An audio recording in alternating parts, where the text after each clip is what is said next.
Hello నమస్తే welcome to our channel Shri Priyakanth Telugu vlogs. ఈ video అనేది చాలా స్పెషల్ అయిన వీడియో. ఎందుకంటే మా హస్బెండ్ది నాది 10th యానివర్సరీ. మా మ్యారేజ్ అయ్యి 10 years అయిపోయిందండి. ఎవ్రీ ఇయర్ లాగే ఈ ఇయర్ కూడా మేము సత్యనారాయణ వ్రతం చేసుకున్నాము. సో నాకెందుకో తామర పూలు తీసుకుని వెళ్ళాలని ఉంది. అందుకని నేను మార్కెట్కి వెళ్ళి నిన్న ఈవినింగ్ ఈ తామర పూలు తీసుకొచ్చాను. బట్ అది పూయలేదు కాబట్టి మనం ఓపెన్ చేసి స్వామివారికి పెట్టాలనుకున్నాను. నెక్స్ట్ వచ్చి కలశం స్థాపించారు. దాంతోపాటు స్వామివారిని కూడా వెనకాల స్థాపించారు.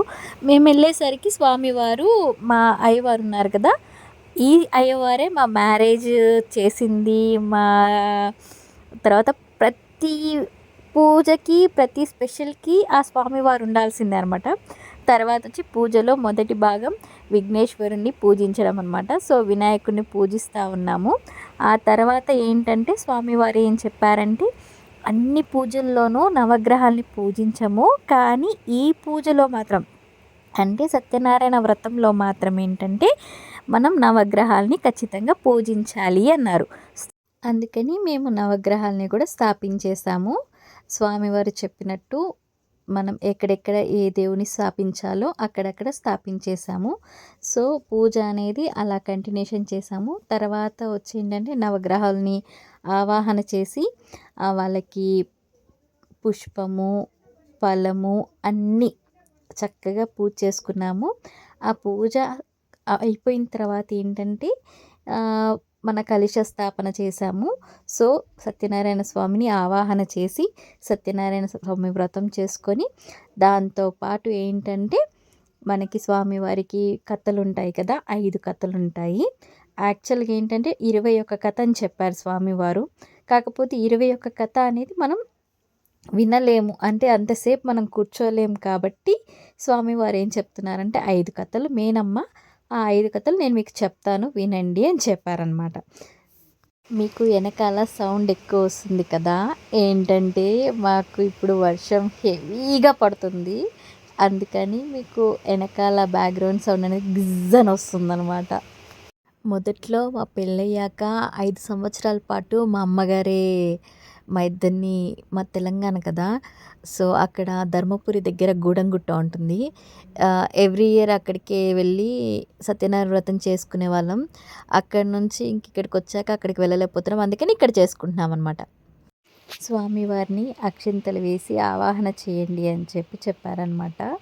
సో అలాగేంటంటే మేము స్వామివారిని ఆవాహన చేస్తున్నాము. మాకేంటంటే ప్రతి సంవత్సరం సత్యనారాయణ వ్రతం మా పెళ్లి రోజు చేసుకోవడం అనేది ఒక ఏమంటారు, ఒక అలవాటుగా మేము పెట్టేసుకున్నాం అనమాట.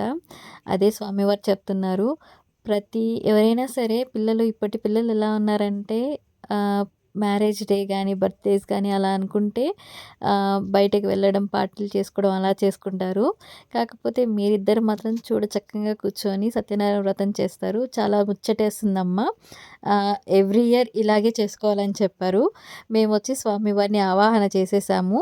స్వామివారిని మనం అక్షింతలతో తర్వాత పువ్వుల వేసి స్వామివారిని ఆవాహన చేశాము. మేమేంటంటే తులసి మాల కూడా తీసుకొచ్చాము, స్వామివారు కూడా తీసుకొస్తారు. తర్వాత ఎవ్రీ ఇయర్ ఇలా మేము అమ్మవారిని బంగారంలో ఆవాహన చేస్తూ ఉంటారనమాట స్వామివారు. దాన్ని ఏంటంటే పంచామృతాలతో మనం అభిషేకిస్తాం అమ్మవారిని, అయ్యవారిని ఆవాహన చేసి దాంట్లోకి. అలాగే మేము కూడా ఆవాహన చేసామన్నమాట.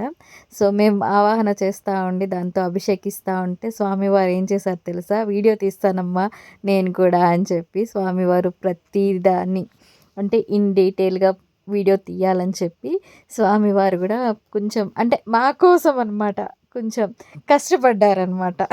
యాక్చువల్గా ఏంటంటే ఎవ్రీ ఇయర్ మేము సత్యనారాయణ వ్రతంలో కొత్త బంగారం పెట్టడం మాకు అలవాటు. అలాగే పెట్టి ఆవాహన చేసి దాన్ని మేము పూజించాము. ఆ తర్వాత ఏంటంటే మా అత్తయ్య గారిని మమ్మల్ని ఇద్దరిని ఏంటంటే లక్ష్మీదేవిని ఆవాహన చేసి కుంకుమార్చన చేయమన్నారు. ఆ కుంకుమ ఏంటంటే మేము ఎవ్రీడే పెట్టుకోమని చెప్పారు. ఆ తర్వాత నీరాజనం చేసుకున్నాము. ఇప్పుడు కథలు మొదలయ్యాయి అన్నమాట. సో మనకి కథలు మొత్తం చెప్తారు.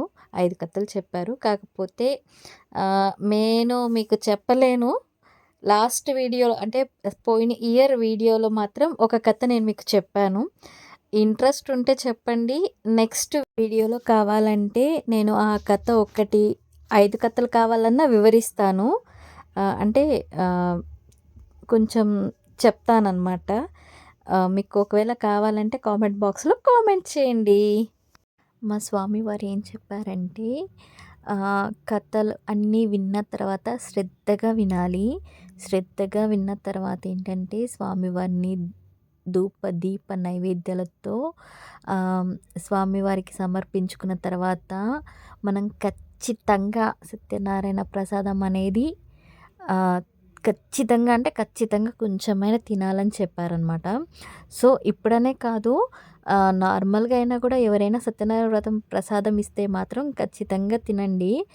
ఏంటంటే స్వామివారికి కోపం వస్తుందంట, నా ప్రసాదాన్ని ఇగ్నోర్ చేశారు అని చెప్పేసి. అందుకోసం ఖచ్చితంగా సత్యనారాయణ స్వామి పూజ చేసేటప్పుడు మనం వెళ్ళి ఉంటే మాత్రం చివరి దాకా, మొదట్లో వెళ్తే మాత్రం చివరి దాకా ఖచ్చితంగా ఉండి ప్రసాదం తీసుకొనే ఇంటికి రావాలి తిని. లేదు అంటే ఇంటికి రాకూడదని చెప్పి మా పెద్దవాళ్ళు కూడా చెప్పారు. అలాగే స్వామివారు కూడా చెప్పారనమాట. సో అందుకని నేను ఖచ్చితంగా ప్రసాదం అందరికీ ఇచ్చాను. వాళ్ళు కూడా చక్కగా భుజించారనమాట. ఇలా మా 5 కథలు పూర్తి చేసేసుకున్నామండి. స్వామివారు చాలా చక్కగా వివరిస్తారు. ఆ 5 కథలు అయిపోయిన తర్వాత టెంకాయ కొట్టేసి మంగళహారతి ఇస్తారనమాట. అది అయిపోయిన తర్వాత కథ అలా పూర్తయిపోయింది. స్వామివారికి ఇచ్చిన దండ ఉంటుంది కదా, అది మా ఇద్దరికి మెడలో వేశారు స్వామివారు.